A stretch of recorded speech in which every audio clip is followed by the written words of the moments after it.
Hello and welcome guys into our YouTube channel Mathematics by Khan sir. तो जैसा कि आप सभी एस्पायरेंट्स को पता है कि recently on 1st of December JKSSB ने कांस्टेबल का एग्जामिनेशन जो है कंडक्ट किया, जिसमें IRP, SDRF and executive constable posts थे। तो majority of this two aspirants जो थे उसमें क्लियर हो गए। तो क्वेश्चन पेपर आप सबने जो है देखा होगा, जिन्होंने एग्जाम दिया और जिन एस्पिरेंट्स ने एग्जाम नहीं दिया उन्होंने भी बाद में क्वेश्चन पेपर जो है चेक किया होगा। तो एज यूजुअल JKSSB जो है मैथमेटिक्स पोर्शन को इधर उधर वेरी करके कभी उसकी लेवल जो है इजी रखता है, कभी मॉडरेट और कभी जो है टफ की तरफ स्विच करता है। इस बार का जो कांस्टेबल का पेपर JKSSB ने डाला था उसमें खुसूसन मैथ पोर्शन की वजह से ज्यादातर एस्पिरेंट्स जो थे वो चकरा गए थे। उसमें से उनको बहुत सारे क्वेश्चंस जो है आउट ऑफ कॉन्टेक्स्ट लगे थे, जो उनकी समझ से बिल्कुल बाहर थे। हालांकि एस्पिरेंट जो है वो घर पे बहुत सारे YouTube चैनल से जो है मैथमेटिक्स को स्टडी करते हैं, पढ़ते हैं, लेकिन बाद में वहाँ JKSSB कुछ ट्रिकी क्वेश्चंस जो है डालता है जिनसे उनको लगता है कि शायद उन्होंने ये क्वेश्चन प्रिपेयर नहीं किया था।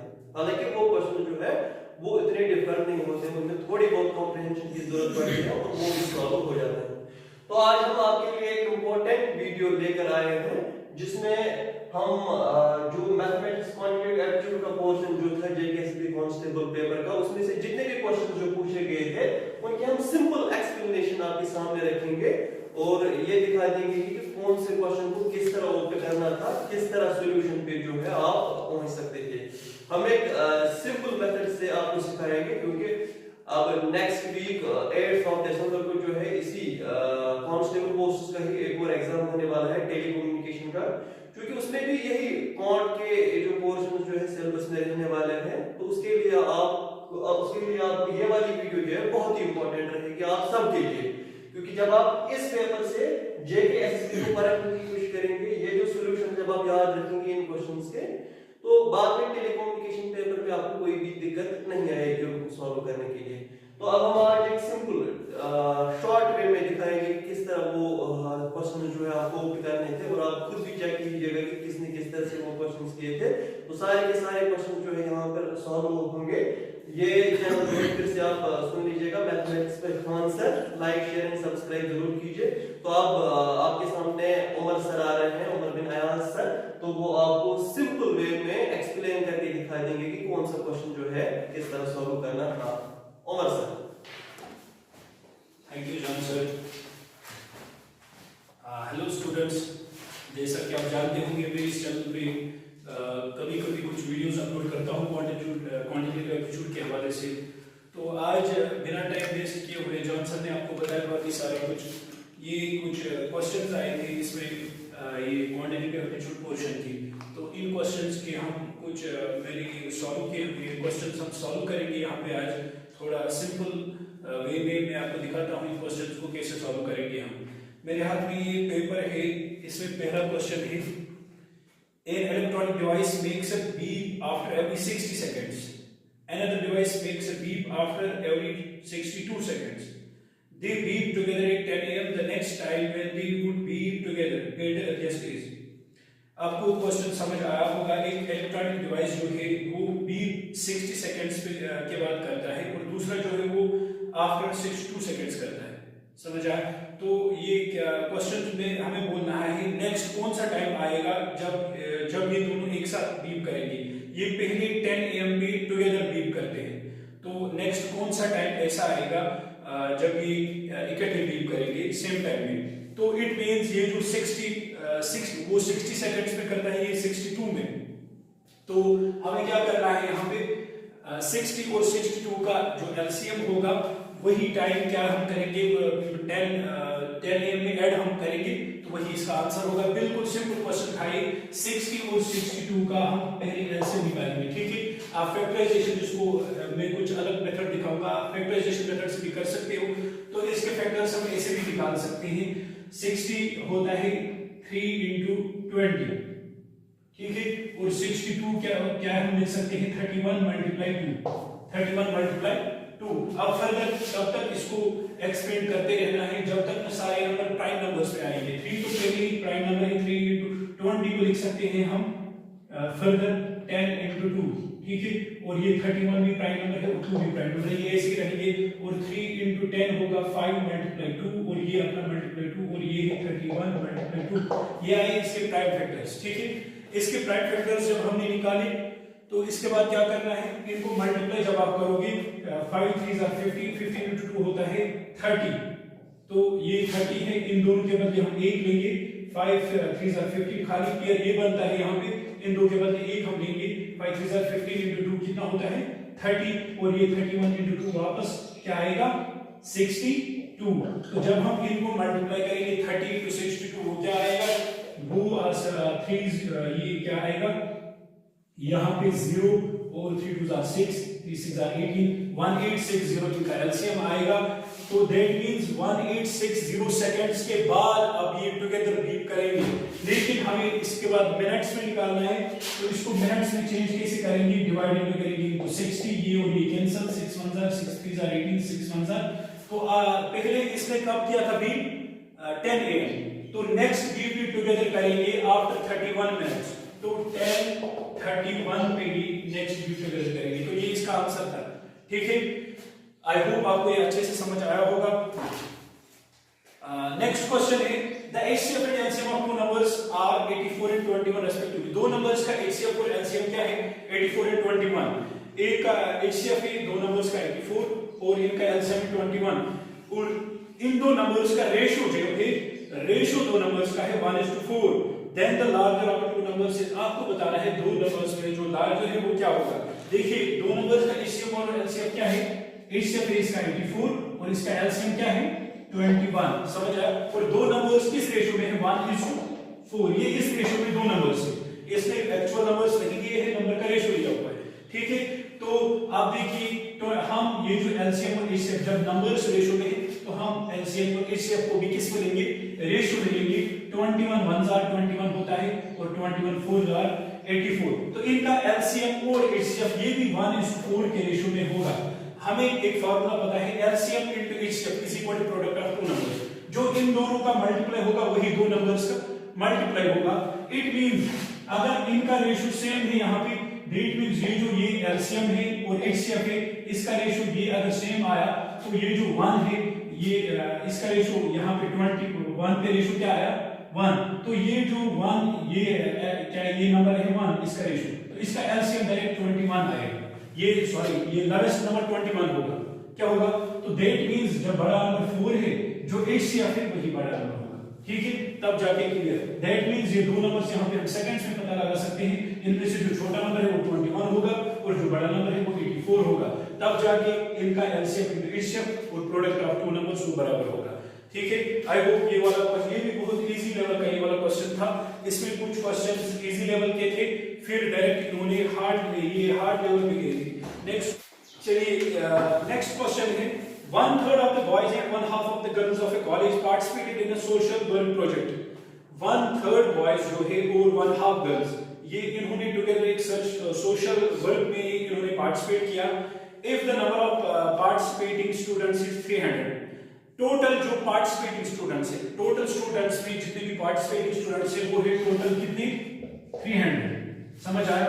और इसमें क्या लिखा है out of which 100 are boys, और पार्टिसिपेटिंग स्टूडेंट्स में जो बॉयज हैं वो कितने हैं 100, समझ आया। ये पार्टिसिपेटिंग स्टूडेंट्स है बॉयज। इसके बाद क्वेश्चन क्या बोल रहा है what is the total number of students in the college. आपको टोटल नंबर ऑफ स्टूडेंट्स बोलने हैं, क्या बोल रहे हैं, ये है टोटल पार्टिसिपेटिंग स्टूडेंट्स, ये है जिन बॉयज ने पार्टिसिपेट किया उनका नंबर, हमें बताना है टोटल स्टूडेंट्स, क्या निकालना है हमें टोटल स्टूडेंट्स। देखो क्वेश्चन कैसे हम करेंगे, देखिए ये है टोटल पार्टिसिपेटिंग स्टूडेंट्स, तो 1/3 बॉयज, 1/3 ऑफ बॉयज हमें नहीं पता तो मैंने इसी जगह वेरिएबल भी लिया 1/3 ऑफ बॉयज प्लस और क्या है 1/2 ऑफ गर्ल्स, ये है पार्टिसिपेटिंग 1/3 और 1/2, इनको जब हम प्लस करेंगे टुगेदर कितने हैं टोटल 300, कितना है ये टोटल यहाँ पर 300। और ये वही से बोल रहा है बॉयज का कितने हैं पार्टिसिपेटिंग स्टूडेंट्स बॉयज में 100, दैट मींस ये जो 1/3 बॉयज है इसका वैल्यू है 100, इसका वैल्यू कितना है 100। तो हम यहां से बॉयज का टोटल वैल्यू पता लगा सकते हैं कि टोटल बॉयज कितने हैं, बॉयज इज इक्वल टू 100, ये यहाँ डिवाइड में था, ये मल्टीप्लाई में चला जाएगा, तो टोटल बॉयज आएंगे 300। टोटल बॉयज कितने आए? 300। तो यहाँ पे हम पहले 1/3 बॉयज का वैल्यू क्या है? 1/3 बॉयज है ना पार्टिसिपेटिंग, तो पार्टिसिपेटिंग का वैल्यू ये वही से बोलता है 100। 1/3 बॉयज का वैल्यू हम यहाँ पे 100 लेंगे। 1/3 बॉयज का वैल्यू 100 प्लस है 1/2 गर्ल्स इज इक्वल टू 300, ये वाली इक्वेशन। तो यहाँ से 1/2 गर्ल्स किसके बराबर आएंगी? 300 माइनस 100, तो खाली गर्ल्स किसके बराबर आएंगी? ये आया 200, और ये जो 2 डिवाइड में है इसको यहाँ मल्टीप्लाई करेंगे, तो गर्ल्स का वैल्यू आया 200 into 2 400। हमें क्या बताना था यहाँ पे? हमें बताना था टोटल नंबर ऑफ स्टूडेंट्स कितने हैं। तो बॉयज 300 है, गर्ल्स 400 है, तो टोटल स्टूडेंट्स कितने हुए? 700। तो इसका आंसर था option number C 700। I hope ये क्वेश्चन भी आप लोगों को अच्छे से समझ आया होगा, क्लियर हुआ होगा। ये क्वेश्चन भी मेरे ख्याल से इजी टू मॉडरेट लेवल का था। तो चलिए नेक्स्ट क्वेश्चन जो है, next question is if each child is given 10 sweets there are 3 sweets left over. अगर हम टोटल कुछ चाइल्ड्स है उनको हम 10 स्वीट हर किसी को अगर देंगे तो 3 स्वीट्स जो है वो बच जाते हैं, समझ आया? तो अगर हम इन सभी बच्चों को 11 स्वीट्स देते हैं तो 4 स्वीट्स जो है वो लेस होती है। दैट मींस 4 स्वीट्स जो है वो क्या कहते हैं, एक को, दैट मींस एक स्टूडेंट को खाली 6 के लिए 7 मिलेंगे। फिर अगर हम 11 देती है, एक स्टूडेंट में ऐसा होगा जिसको 7 मिलेंगी, 4 क्या होती है लेस इसमें। तो हमें क्या करना है? टोटल नंबर ऑफ स्वीट्स हमें पता लगानी है कितनी होगी। तो आप देखिए जब हम हर किसी चाइल्ड को 10 स्वीट्स देते हैं, टोटल नंबर ऑफ स्वीट्स देखिए कैसे हम यहां से पता लगा सकते हैं। जब हम हर किसी स्टूडेंट को 10 स्वीट्स दे सकते हैं, हर चिल्ड्रन को हमने कितनी स्वीट्स दिए? 10 स्वीट्स, तो वहां पे कितने बचते हैं? 3 बचते हैं वहां पे। तो हाँ जी, वहां पे 3 बच जाते हैं। तो ये है टोटल नंबर ऑफ स्वीट्स का वैल्यू। देखिए ये बराबर होगा जब हम हर किसी बच्चे को 11 जब देंगे, 11 स्वीट्स हर किसी बच्चे को, तो वहां पे कितने लेस रहते हैं? 4 स्वीट्स। तो ये क्या करेंगे? -4। ये भी है टोटल वैल्यू स्वीट्स का, ये भी क्या है? टोटल वैल्यू स्वीट्स का। ये दोनों क्या होंगे? बराबर। तो इनको क्या करेंगे? हम ट्रांसफर करेंगे इक्वेशंस को। तो यहाँ क्या आएगा? ये जो ये 4 है इसको इस साइड में लाएंगे, ये बनेगा 3 + 4 = 11c। इसको यहाँ ट्रांसफर करेंगे, ये बनेगा -10c। तो 7 = 11 - 10 हुआ c। तो c का वैल्यू है 7। c का वैल्यू क्या है यहाँ पे? 7। तो टोटल ये है टोटल स्वीट्स का वैल्यू जी। ये हमें यहाँ से चिल्ड्रंस का वैल्यू पता चला, चिल्ड्रंस का वैल्यू आया यहाँ से 7। टोटल स्वीट्स का वैल्यू ये है और ये भी है टोटल स्वीट्स का वैल्यू। अब c का वैल्यू हम किसी भी इक्वेशन में आप लोग चाहे इसमें तो आपको आंसर मिलेगा। यहाँ देखिए 10 × 7 + 3 वो आया 73। तो इसको कौन सा ऑप्शन है? 73, सी ऑप्शन इसका करेक्ट आंसर होगा। आई होप ये भी आपको अच्छे से समझ आया होगा। ये क्वेश्चन भी मेरे ख्याल से इजी टू मॉडरेट लेवल का था। इसके बाद नेक्स्ट क्वेश्चन है in a family the average age of father and mother is 35 years. एक फैमिली में एवरेज एज फादर और मदर की एवरेज एज क्या है? फादर और मदर की एवरेज एज है 35 इयर्स। फादर और मदर की एवरेज एज है 35 इयर्स। ये 2 है तो इनकी एज का सम कितना होगा? अगर ये 2 है तो father plus mother divided by 2 वही इनकी एवरेज होगी। तो father plus mother is equal to 35 multiply 2, ये इनकी एज का सम होगा। 35 मल्टीप्लाई 2 होता है 70। 35 मल्टीप्लाई 2 कितना होता है? 70। तो इसके बाद ये क्या बोल रहा है? The average age of father mother and their only son is 27। इस बात 3 है, father plus mother plus and their only son, इनकी क्या है एवरेज एज? 27। तो बताइए अगर इनकी एवरेज एज 27 तो इनकी एज का सम कितना होगा? ये 3 है यहाँ पे, वो 3 यहाँ मल्टीप्लाई होगा तो वो कितना होता है? 1 2 3 2 6 7 और 8 81 आया। ठीक है, तो अब क्या करना है? हमें बताना है ये जो इनके ओनली सन है इसकी एज क्या होगी। ये तीनों की एवरेज थी, ये तीनों की एज का सम था, ये 2 के एज का सम था। हम इन दोनों को माइनस करेंगे, वहां से जो तीसरा यहाँ ऐड हुआ that's their son only son, तो ये यहाँ पे उसकी एज आएगी 81 - 70 दैट्स इक्वल टू 11 इयर्स। तो ये कौन सा ऑप्शन था? 11। ये था यहाँ पे C option 11 years। I hope ये क्वेश्चन भी आपको अच्छे से समझ आया होगा। देखिए बिल्कुल सेकंड्स में हमने ये क्वेश्चन किया, ऐसे क्वेश्चंस किए, तो मैंने डिटेल सॉल्यूशन ऐसे क्वेश्चंस का मैं वीडियो चढ़ाता रहता हूँ अपने चैनल पे, तो आप हमारे चैनल पे जुड़े रहिए, वीडियोस देखते रहिए। मैं पूरा क्वांटिटेटिव एप्टीट्यूड डिटेल अपने चैनल पे अपलोड करूंगा इसके वीडियोस। आई होप आप ये अच्छे से देखेंगे, तो आप भी ऐसे क्वेश्चन सॉल्व करोगे बिल्कुल सेकंड्स में। तो नेक्स्ट क्वेश्चन की तरफ हम चलते हैं। A library has an average of 510 visitors on Sundays and 240 on the other days। एक लाइब्रेरी है, उसको एवरेज जो विजिटर्स यहाँ पे आते हैं, एवरेज उसके हर संडे के एवरेज है 510 विजिटर्स के आते हैं संडे के एवरेज, और अदर डेज की एवरेज 240 यहाँ पे आते हैं अदर डेज में। The average number of visitors per day in a month of 30 days beginning with Sunday is। आपको बोलना है average number of visitors per day. हमें क्या निकालना है यहाँ पे, average number of visitors per day. 30 days के लिए हमें निकालना है 30 डेज। अगर ये बोल रहा है ये 30 डेज, ये महीना अगर स्टार्ट होगा संडे से, अगर ये संडे से स्टार्ट होगा, दैट मींस अगर कोई महीना संडे से स्टार्ट हुआ तो ये क्लियरली इस इन 30 डेज में फिर 5 संडेज आएंगे। कितनी? 5 संडेज। ठीक है, आप चेक भी कर सकते हो। अगर कोई महीना पहले संडे से स्टार्ट हुआ तो इस महीने में 5 संडेज आती है। अगर 5 संडेज आती है तो अदर डेज कितनी होंगी 30 डेज में? तो अदर डेज क्लियरली होंगी 30 माइनस 5, तो अदर डेज कितनी होंगी? अदर डेज होंगी 25। ठीक है, तो खाली संडेज के दिन क्या एवरेज है? 510। तो सम क्या होगा इन 5 संडेज का सम क्या होगा टोटल विजिटर्स का? वो होगा, देखिए सम ऑफ 5 संडेज वो क्या होगा? 510 है टोटल एवरेज, इनकी एवरेज, और सम क्या होगा? ये है 5 टोटल संडेज होती है, तो मल्टीप्लाई क्या करेंगे इसको?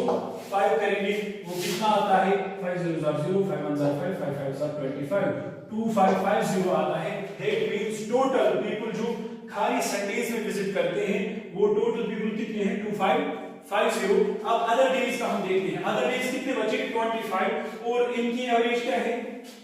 इनकी एवरेज है 240 अदर डेज। तो इनका सम क्या होगा? सम ऑफ अदर डेज का सम क्या होगा? 240 ये बोल रहा है, और ये कितने बचते हैं? मल्टीप्लाई 25, तो 25 से जब हम इसको मल्टीप्लाई करेंगे तो ये कितना आता है? तो ये आएगा क्लियरली, इसको जब हम मल्टीप्लाई करेंगे तो यहाँ पे आएगा 5 0 0 5 4 20 0 2 k 5 2 10 11 12, और ये कितना आएगा? 2 0 0 2 4 8 और 2 2 4, तो वो कितना आता है? 0 0, ये आएगा 6, तो 6000 है अदर डेज। तो total sum that means total people जो 25 डेज में विजिट करते हैं वो कितने हैं? 6000, और टोटल पीपल जो ओनली संडेज के दिन विजिट करते हैं वो कितने हैं? 2550। तो यहां से हमें क्या निकालना है? अब हमें बताना है the average of number of visitors per day in a month. तो ये निकला हमें टोटल मंथ के टोटल पीपल्स कितने हैं। तो पर डे की एवरेज क्या निकलेगी? पहले हम इनको ऐड करेंगे, 6000 प्लस 2550 8550, तो ये आई 30 डेज की। 30 डेज में कितने पीपल करते हैं विजिट, तो हमें पर डे निकालना है, तो इसको डिवाइड क्या करेंगे? 30, ये 0 कैंसिल, 3 1 3 2 6, तो यहाँ कितने जाएंगे? 25, 3 8 24, यहाँ जाएगा 1, 3 5 15, तो 285 इसका आंसर होगा। ये देखिए किस ऑप्शन में है 285, ये है ऑप्शन नंबर डी 285, तो 285 इसका आंसर होगा। ये वाला क्वेश्चन जो है इसकी लेवल में बता सकता हूँ, ये वाला क्वेश्चन हार्ड लेवल था थोड़ा सा, तो इसका सॉल्यूशन भी आई होप आपको अच्छे से समझ आया होगा। तो नेक्स्ट क्वेश्चन की तरफ चलते हैं। नेक्स्ट क्वेश्चन जो यहाँ है वो है out of 3 numbers the first is twice the second. 3 numbers है, इनमें आप देखिए मैंने ये क्वेश्चंस पढ़ाए भी हैं, परसेंटेज में ऐसे क्वेश्चंस अक्सर आते हैं। आप देखिए यहाँ पे जिसकी ये बेस देखिए किस नंबर को ये मान रहा है। First is out of 3 numbers, 3 numbers है, the first is twice the second. जो फर्स्ट है ये सेकंड के ट्वाइस है, दैट मींस फर्स्ट नंबर को बेस बनाया जा रहा है फर्स्ट नंबर जो है ये सेकंड के ट्वाइस है। दैट मींस अगर पहला नंबर सेकंड नंबर 1 है, दूसरा इसके ट्वाइस है, तो ये क्या होगा 2। समझ आया? और क्या बोल रहा है, and is twice and is half of third number, और ये जो पहला नंबर है ये थर्ड के हाफ है। थर्ड के हाफ ये कैसे होगा, जब ये 4 होगा तब ये थर्ड के हाफ होगा। इट मींस जो ये रेशियोज आए इन नंबर्स के, सेकंड नंबर 1 है, दूसरा 2 है और तीसरा नंबर 4 है, ये इनके रेशियोज आए। इसके बाद क्वेश्चन क्या बोल रहा है, if the average of the 3 numbers is 56, 3 numbers की एवरेज है 56, ये बोल रहा है 3 नंबर्स की एवरेज कितनी है 56। तो हम यहां से चेक करते हैं कि इनकी एवरेज क्या निकलेगी। देखिए ये है 4 + 1 5 5 + 2 कितने होंगे 7, और टोटल है 3, 7 डिवाइडेड बाय 3 है आई इनकी एवरेज। लेकिन इसके हिसाब से एवरेज कितनी है 56। समझ आया? तो हम देखेंगे यहां से 7 का वैल्यू कितना आएगा 56 × 3, ये आया 7 का वैल्यू। ठीक है, तो खाली 1 का वैल्यू यहां कैसे आएगा, यहां 1 रहेगा और ये 7 इसके डिवाइड में जाएगा। 56 × 3 डिवाइडेड बाय 7, तो वो कितना होगा, यहां से आप पता लगा सकते हो। 6 3 are 18, 8 1 carry, 5 3 are 15 और 1 16 और divided by 7, 7 1s are 7, 7 2s are 14 और यहां 2 जाएंगे 28, 7 4s are 28। तो हमें यहां से पता चला 1 का जो वैल्यू है वो है 24, 1 का वैल्यू क्या है 24। अब हम इनका एक्चुअल वैल्यू पता लगा सकते हैं। यहां से हमें पता चला ये जो हमने रेशियो निकाला था, रेशियो वाइज यहां 1 का वैल्यू हमें 24 निकलता है।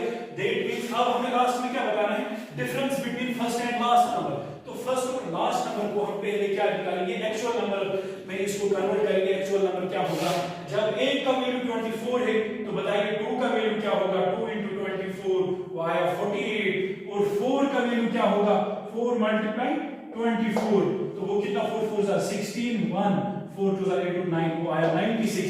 अब इन दोनों के बारे में डिफरेंस बोलिए, 96 - 48 वो कितना होता है 8 और ये 4, ये 48 निकला इसका आंसर। आप देखिए कौन सा ऑप्शन है 48, ये है इसका ऑप्शन नंबर डी 48 आंसर। आई होप ये वाला क्वेश्चन भी आपको अच्छे से समझ आया होगा। परसेंटेज में मैंने ऐसे बहुत सारे क्वेश्चंस पढ़ाए हैं, आप चेक कीजिए मेरे YouTube चैनल पे। तो अभी कम ही वीडियोस आए हैं परसेंटेज की, तो मैं जल्द ही नई वीडियोस अपलोड करूंगा। तो अब मैं कंटिन्यूअसली वीडियोस अपलोड करते रहूंगा, आप वीडियोस मेरे चैनल पे बने रहिए और वीडियोस देखते रहिए कंटिन्यूअसली। तो नेक्स्ट क्वेश्चन क्या है, क्वेश्चन है 4 years ago the average age of a family of 4 persons was 18 years। 4 साल पहले जो एवरेज एज है एक फैमिली की, उसमें 4 पर्सन्स है, उनकी एज क्या होगी, उनकी एवरेज एज 18 इयर्स थी 4 साल पहले। समझ आया? बिफोर 5 years, 4 years ago इनकी एवरेज एज क्या थी, इनकी एवरेज जो थी वो 18 इयर्स थी। ये 4 पर्सन्स थे, मैंने आपको बोला इनकी एवरेज एज 4 पर्सन्स की एवरेज एज अगर 18 इयर्स है तो इनकी एज का सम क्या होगा, सम ऑफ एज ऑफ 4 पर्सन्स क्या होगा, वो 18 × 4, वो कितना होता है 18 × 4, वो आएगा 72। ये 4 साल पहले इनकी एज का सम होगा। समझ आया? दैट मींस 4 पर्सन्स की एवरेज एज है 18 इयर्स। समझ आया? अगर हम इनकी ये है 4 years ago, ये वाली सम 4 years ago, तो प्रेजेंट एज अगर 4 years पहले इनकी एज का सम था 72 और एवरेज थी 18, तो आप बताइए प्रेजेंट में इनकी एज का सम क्या होगा। तो हर ये 4 पर्सन्स थे, हर पर्सन्स की एज में 4 ऐड हो जाएंगे, तो 4 पर्सन्स की एज में कितना ऐड होगा 4 × 4 60। तो sum of present age, sum of their present age वो क्या होगा, हर किसी की एज में 72 को प्लस होगा, हर किसी की एज में कितना ऐड होगा 4 × 4 साल हर किसी की एज में ऐड होगा, जाहिर सी बात है, तो वो होता है 16। तो 72 + 16 कितना आया, वो आता है 8 और 8 88। समझ आया? तो प्रेजेंट में जो इनकी एज का सम है, इनकी प्रेजेंट एज का सम कितना आया 88। अब देखिए नेक्स्ट ये क्या बोल रहा है, during this period a baby was born, इसी पीरियड में एक बच्चा जो है पैदा होता है। Today if the average age of the family is still 18 years. अब ये पहले 4 थे, अब कितने बने 5, लेकिन यहाँ पे प्रेजेंट एज की बात हो रही है। अब ये 5 बनी, तो लेकिन इनकी फिर भी एवरेज कितनी है 18, लेकिन इनकी एजेस का सम क्या होगा? अब सम ऑफ एजेस ऑफ 5 पर्सन्स वो कितना आएगा? 18 मल्टीप्लाई 5, 18 मल्टीप्लाई 5 तो कितना होता है? 5 is 40, 0 4 5 is 5 90, वो कितना आया? 90। अब हमें क्या बताना है लास्ट में question? The age of the baby is, हमें बताना है बेबी की एज क्या होगी। इससे पहले जो क्वेश्चन मैंने बताया था इससे वैसे ही है, लेकिन इस क्वेश्चन में ऐड क्या करना है? खाली ये यहाँ पे 4 इयर्स अबो की बात करता है, तो इसमें हमें प्रेजेंट एज का सम पहले लाना है, और ये दूसरा वाला जो है 5 पर्सन्स की एज का सम, ये भी प्रेजेंट है, तो दैट मींस अब ये भी प्रेजेंट, इन दोनों को माइनस करो। इससे पहले वाला क्वेश्चन में सही था 90 माइनस 88, तो 2 इयर्स इस बच्चे की एज होगी 2 इयर्स, तो ये है ऑप्शन नंबर बी, यहाँ पे ऑप्शन नंबर बी 2 इयर्स। ये क्वेश्चन भी आई होप आपको अच्छे से समझ आया होगा। तो नेक्स्ट क्वेश्चन की ओर हम चलते हैं।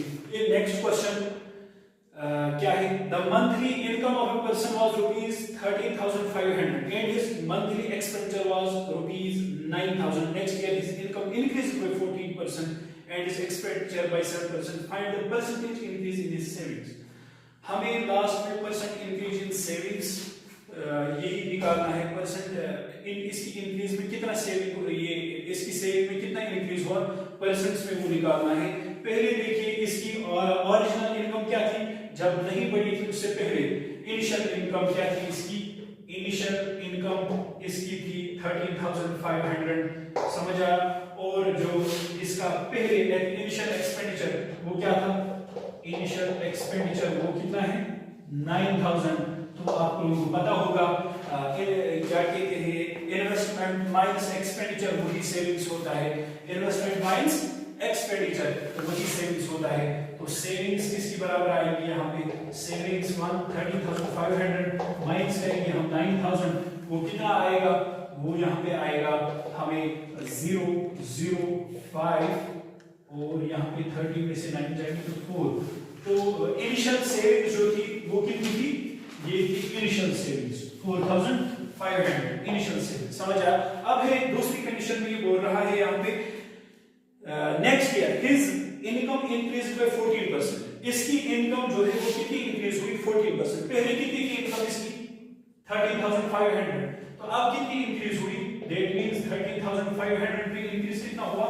13,500 पे इंक्रीज हुआ 14%, दैट मींस 14 डिवाइडेड बाय 100, 13,500 और इंक्रीज हुआ 30,500 का 14%। ये 2 0 और ये 2 0 कैंसिल, ये 14% इंक्रीज हुआ, जब ये 2 0 कैंसिल हुए तो यहाँ क्या लिखेगा? 4 5s are 20, 0 2 carry, 4 3s are 12 13 14, 4 1 carry, 4 1s are 4 और 5। यहाँ से क्या आएगा? 5 3 और 1, तो 0 9 8 1890 जो है वो आई इसकी अब नए से न्यू इनकम क्या आ रही है? 1890। अब देखिए न्यू इन्वेस्टमेंट क्या है? न्यू एक्सपेंडिचर इसको ये एक्सपेंडिचर कितना इसका इंक्रीज होता है? 7%। ओरिजिनल एक्सपेंडिचर था 9,000, समझ आया? अब इंक्रीज कितना हुआ इसका? इसी का 7%, 9,000 मल्टीप्लाई 7 डिवाइडेड बाय 100, ये 2 0 कैंसिल, तो वो कितना हुआ? ये वाला 9,000 प्लस 7 0 7 9 63, तो वो टोटल होता है 9630। तो अब यहाँ से हमें पता चला जो ओरिजिनल ये न्यू इन्वेस्टमेंट न्यू इनकम जो है इसकी वो आई 18 वो कितनी आई? एक तो ये हुआ इंक्रीज अमाउंट, तो इसका 1350, इसको प्लस ये करेंगे 13500 को, तो वो कितना आएगा? 0 और यहाँ पे 9 और 8 प्लस 5 होता है 13, 3 1 के और 1 प्लस 3 4 और 5 और ये 15390, ये इसकी आई न्यू इनकम, और 9630 आया इसका नया जो है एक्सपेंडिचर। अब देखो न्यू सेविंग्स क्या होंगी? न्यू सेविंग्स होंगी 15390 माइनस 9630, वो कितना होता है? वो होता है 0 और 6, यहाँ आएगा 13 में से 6 तो 7 14 में से 9 जाएंगे तो कितना रहा 5760 जो है, शायद कैलकुलेशन में कहीं की गलती हुई लेकिन क्वेश्चन ऐसे ही करना है। 5760 आप कैलकुलेशन चेक कीजिएगा यहाँ से। 5760 जो है वो यहाँ पे क्या आया, न्यू सेविंग्स, समझ आया। अब हमें बताना है इसकी टोटल ये increase, find the percentage increase in savings. हमें इनकी इसकी सेविंग्स का क्या बताना है, परसेंटेज इंक्रीज। आप देखिए पहले इसकी सेविंग्स क्या थी 4500, न्यू सेविंग्स से 5760, इन दोनों को माइनस करो, 5760 माइनस करेंगे 4500 और होल डिवाइड पर क्या होगा, बेस हमें मानना है जो पहले की ओरिजिनल ये सेविंग्स वो कितना था 4500। इसको जब हम सॉल्व करेंगे, जब हम इसको सॉल्व करेंगे तो हमें आंसर क्या मिलेगा, आंसर हमें मिलेगा यहाँ से या 0 और ये 6, यहाँ से 7 में से 5 जाएंगे 2 और 5 में से 4 1, ठीक है। और डिवाइडेड बाय कितना है 4500, ये 0 कैंसिल। यहाँ पे क्या करना है हमें, तो ये आया, मैं थोड़ा यहाँ से लिखता हूँ आपको ज्यादा क्लियर होगा। ये आया यहाँ पे 1260 डिवाइडेड बाय 4500, परसेंटेज में हमें बताना है तो मल्टीप्लाई 100 करेंगे, ये 2 0 कैंसिल। तो यहाँ से क्या होगा 5 9s are 45, 5 2s are 10, 5 5s are 25, 5 2s are 10, 2 5 2 और 9 9 1s are 9 और यहाँ से 9 2s are 18, 9 2s are 18, यहाँ कितने बचेंगे 7 72, 9 8s are 72, करेक्ट आंसर 28। बिल्कुल 28 यहाँ पे करेक्ट आंसर होता है। 28% इसका जो है आंसर होगा। क्वेश्चन है 5 mangoes and 4 oranges cost as much as 3 mangoes and 7 oranges. What is the ratio of the cost of mangoes to the cost of oranges? 5 mangoes और 4 oranges का कॉस्ट इतना ही है जितना 3 mangoes और 7 oranges का। That means इनका cost जो है वो सेम होगा। हम इक्वेशन बनाएंगे, इन दोनों को इक्वेट करेंगे। पहले क्या है 5 मैंगोज, तो 5m में लिखूंगा, प्लस क्या है 4 ऑरेंज, प्लस 4 ऑरेंज। इनका कॉस्ट सेम होगा कि किनका 5 मैंगोज और 4 ऑरेंज का कॉस्ट सेम है जितना कि 3 मैंगोज और 7, 3 मैंगोज प्लस 7 ऑरेंज, इनका कॉस्ट सेम है। तो मैंने इन दोनों को इक्वेट किया, ये प्लस ये इसका कॉस्ट ये बराबर होगा, ये प्लस ये इसका कॉस्ट। तो अब हम क्या करेंगे, लाइक वेरिएबल लाइक टर्म्स को जो है एक साइड लाएंगे। तो यहाँ है 5m, यहाँ 3m था, यहाँ ये बनेगा -3m इज इक्वल टू, ये था 7 ऑरेंज और ये प्लस 4 ऑरेंज, यहाँ होगा -4 ऑरेंज। तो कितना आया 2m इज इक्वल 7 - 4 3 ऑरेंज। तो चलिए यहाँ मैंगोज डिवाइडेड बाय ऑरेंज ये निकालना है, mangoes to the orange to the cost of ratio को, हाँ मैंगोज टू द ऑरेंज हमें निकालना है। यहाँ से था 3 और ये 2 यहाँ जाएगा, इसके डिवाइड होगा तो इनका रेशियो भी होगा 3:2। तो ये वाला ऑप्शन देखिए कौन सा है, 3:2 है इसका सी वाला ऑप्शन। आई होप ये क्वेश्चन भी आपको अच्छे से समझ आया होगा। क्वेश्चन है Gautam started a business with a sum of ₹60,000. Jatin joined him 8 months later with a sum of ₹35,000. 8 what respect to ratio will the two share the profit after 2 years? हमें क्या बताना है, गौतम ने बिजनेस स्टार्ट की, इसने कितना पहले इन्वेस्ट किया 60,000 के सम से इसने ये स्टार्ट की बिजनेस। तो गौतम ने पहले कितना दिया 60,000 रुपीज, गौतम ने कितना दिया 60,000 रुपीज और जतिन ने इसको 8, ये यहाँ देखिए हमें कितने टाइम के लिए निकालना है लास्ट में, share the profit after 2 years, 2 years होती है 24 months। दैट मींस गौतम ने पहले इन्वेस्ट किए 60,000, तो हमें कितने टाइम के लिए 24 months के लिए। और ये जो जतिन है, जतिन ने 8 months बाद स्टार्ट किया। जतिन ने क्या किया, ज्वाइन किया 8 months के बाद और 35,000 दिया इसे, 35,000 जतिन ने इन्वेस्ट किए। लेकिन इसने जब 8 months के बाद ये ज्वाइन किया तो 24 months में वो 8 months जो है वो लेस हो जाएंगे। तो इसने खाली 16 months के लिए दिया था, कितना दिया था 16 मंथ्स की। अब हमें बताना क्या है, हमें बताना है at what respect to ratio will the two share the profit. हमें बताना है कि किस रेशियो से ये प्रॉफिट शेयर करेंगे। पहले हम देखेंगे 24 मंथ्स के लिए इसका टोटल प्रॉफिट कितना बनता है। अगर इसकी इन्वेस्ट किए 60,000 24 मंथ्स के लिए, तो टोटल हम देखेंगे क्या आएगा इसका प्रॉफिट 60,000 फॉर मल्टीप्लाई करेंगे इसको 24 मंथ्स, वो कितना आएगा 24 into 6, 6 4s are 24, 4 2 carry, 6 2s are 12, 13 14, और यहाँ कितने जीरो से 4 zeros वो पीछे लगाएंगे। ये आया इसका गौतम का जो है टोटल ये इन्वेस्टमेंट के लिए 24 मंथ्स के। और जयदीप का देखते हैं, जयदीप का कितना है, जयदीप का है 35,000 कितने मंथ्स के लिए 60 मंथ्स।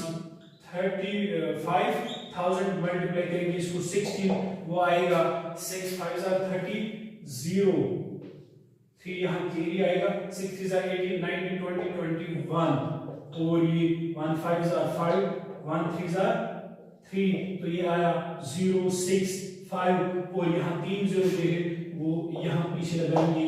अब हमें इनका रेशो निकालना है, तो इनका रेशो भी कैसे आएगा 1 4 4 4 times 0 divided by 5 6 0 0 0 0, ये 4 0 कैंसिल हो जाएंगे, तो ये 4 0 जो कैंसिल हो जाएंगे तो यहाँ आंसर क्या निकलेगा 8 7 होता है 56, 8 1s are 8, तो यहाँ कितने बचेंगे 8 1s are 8, 4 2 6 64, 8 8s होता है 64, तो 18:7 इसका आंसर आएगा। ये वाला क्वेश्चन भी ठीक ठाक क्वेश्चन था। 18:7 यहाँ पे ऑप्शन नंबर सी है। आई होप ये क्वेश्चन भी आपको अच्छे से समझ आया होगा। तो this is all for today. तो जॉन सर आपको बाकी कुछ बताएंगे। जॉन सर टाइम वेस्ट किए बगैर हम जॉन सर को बुलाते हैं यहाँ पे, बाकी जॉन सर आपको बताएंगे। तो thank you very much Umar sir. तो जैसा कि एस्पिरेंट्स आपने देखा होगा कि जब कॉन्स्टेबल का पेपर खत्म हुआ तो उसके बाद बहुत सारे एस्पिरेंट्स से जब इंटरव्यू लिया गया था तो उन्होंने बोला कि बाकी पेपर तो ठीक था लेकिन मैथ्स पोर्शन की वजह से चकरा गया, वो डिफिकल्ट लगा। तो आप सबने देखा होगा कि कितना इजी वे में उमर सर ने जो है सारे क्वेश्चंस एक्सप्लेन किए। अब आपको लग रहा होगा कि शायद जो है यही पोर्शन सबसे इजीएस्ट रहा होगा बाकी पोर्शंस के मुकाबले में, लेकिन ये तब होता है जब आप बार-बार हमारी वीडियोस देखोगे, हमारी सिंपल एक्सप्लेनेशंस जो है उनको आप ज़हन में रख के जो है आगे बढ़ोगे। तो जैसा कि आपने देखा कि एवरेज पोर्शन से ज्यादातर क्वेश्चंस टारगेट किए गए थे, तो उमर सर ने एवरेज वाले क्वेश्चंस कितनी इजी वे में सॉल्व करके दिखाए। तो आगे भी आपको जो जेकेएसएसबी के एग्जाम्स होने वाले हैं उनमें एवरेज हर किसी में पॉइंट में सेक्शन में रखते हैं वो। तो जैसे कि टेलीकम्युनिकेशन के लिए भी ये वीडियो आपके लिए हेल्पफुल रहेगी। तो हमारे वीडियोस जो है आप लगातार देखते रहिएगा मैथमेटिक्स बाय खान सर हमारे यूट्यूब चैनल पे।